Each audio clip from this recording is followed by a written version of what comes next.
Thor Love and Thunder has now officially wrapped filming, actually a couple weeks ago now at this point, so that's definitely super exciting. So hopefully that means that we'll be finding out more about this film, more details, maybe even cast announcements, first look, stuff like that in the coming weeks and coming months. So I'm really excited for that, but now that they have wrapped filming, we need to talk about the crew gift set. This is something I've talked about plenty of times before, for specifically Spider-Man No Way Home. I remember there was like a cool hat for Doctor Strange in the Multiverse of Madness, and now we're talking about it for Thor Love and Thunder. If you don't know what I'm talking about, basically when a big movie like this, especially a big Marvel movie like Thor Love and Thunder, when it wraps, the crew, the cast, everybody that worked on the film gets basically this gift set and like this basket of merch that's, I think for the most part, is exclusive, that you can't actually like go out and buy at Walmart.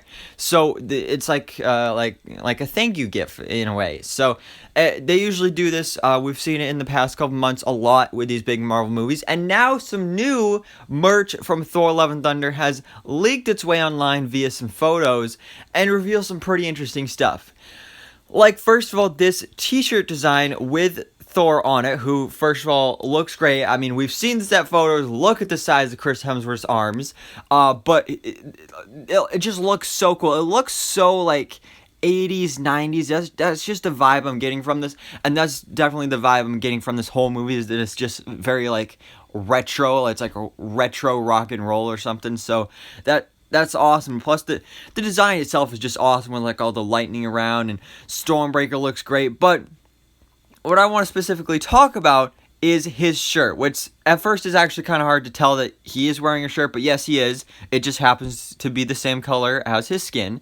But that shirt, it may not look like anything important. It's just a bunch of circles, but what I believe that is the 9 realms, which is really interesting because we haven't really done much with the 9 realms lately in the MCU, but I'm really excited that this most likely means we are exploring the 9 realms more in this film, which does make sense because, again, Gore the God Butcher is the main villain of the film. His whole thing is that he tries to butcher gods, and there's literally gods living in each of the 9 realms, so it makes sense that he would have targets in each of the 9 realms, which I think is awesome because we've visited most of the 9 realms in the MCU, but a few of them we haven't. Like, obviously, we've been to Asgard and Midgard. Jotunheim was the home of the Frost Giants. Muspelheim was, I believe, where Surtur lived. I think Niflheim was the home of the Dark Elves. Nidavellir was in Infinity War, where Eitri was living. But I don't believe that we've had the chance of seeing and exploring Alfheim, Vanaheim, and Surtelheim. I could be wrong, we may have, but I don't remember visiting any of those places in the MCU before. But would definitely be interesting if we saw one of those, especially Alfheim, because that's actually, like, in Marvel Comics, the home of, like, Santa Claus and, like, his elves and everything. So that would honestly be kind of awesome and hilarious to see that in a movie.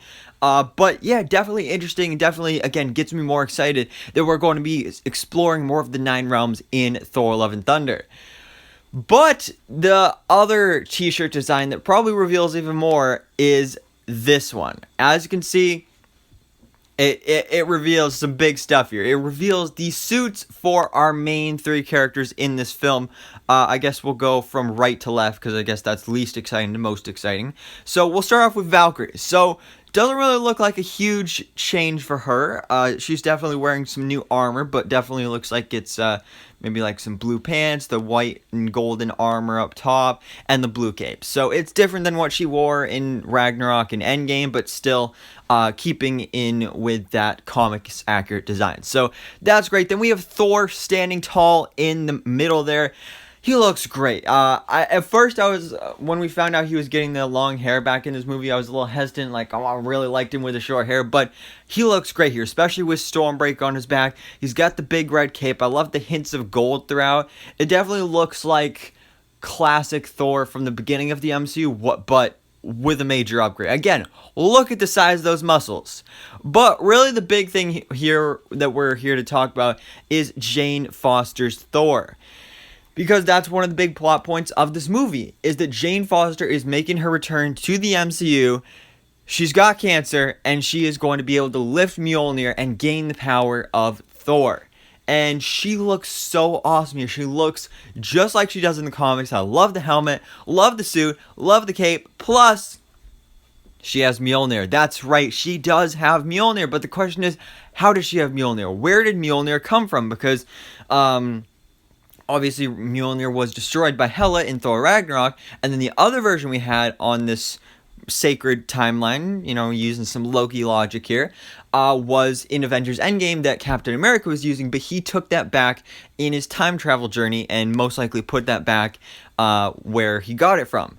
So, where did this come from? Well, it's kind of hard to tell because it is like a blurry shirt design, but I think it kind of looks like this hammer has cracks in it. At least that's what it looks like to me. So I'm thinking that maybe this could actually be the same Mjolnir from the beginning of the MCU that was destroyed in Thor Ragnarok that maybe could be pieced back together, because I think there was actually a like a leaked set video, or at least a set description of Natalie Portman, who plays Jane Foster, was on that same location in Norway where Mjolnir was destroyed, and she was up on wires doing some sort of crazy thing with her powers. So maybe that could be actually what happens. This is the first time that she gets her powers. Maybe she shows up there and she just feels the energy and the power of Thor, and then all of a sudden maybe the hammer just reforms and goes into her hand, and that could be how she gets the power of Thor. Again, just kind of a theory there, but I'm thinking that's what could maybe possibly be going on here. And again, that suit is just so comics accurate. Just look at the comparison here. It looks so good. The only big difference is that she's a brunette in the movie and she's blonde in the comics, but that's not really a big deal. But yeah, she looks amazing. I love the way this looks. But anyways, guys, let me know your thoughts on this in the comments below. What do you think about these new details revealed by this new promo art and merch for Thor Love and Thunder? What do you think about the new suits for Valkyrie, Thor, and of course Jane Foster Thor, and also the huge tie to the 9 realms? So anyways, guys, thanks so much for watching. Please drop a like if you enjoyed this video, and hit the subscribe button so I can keep you up to date on everything that goes on in the Marvel life.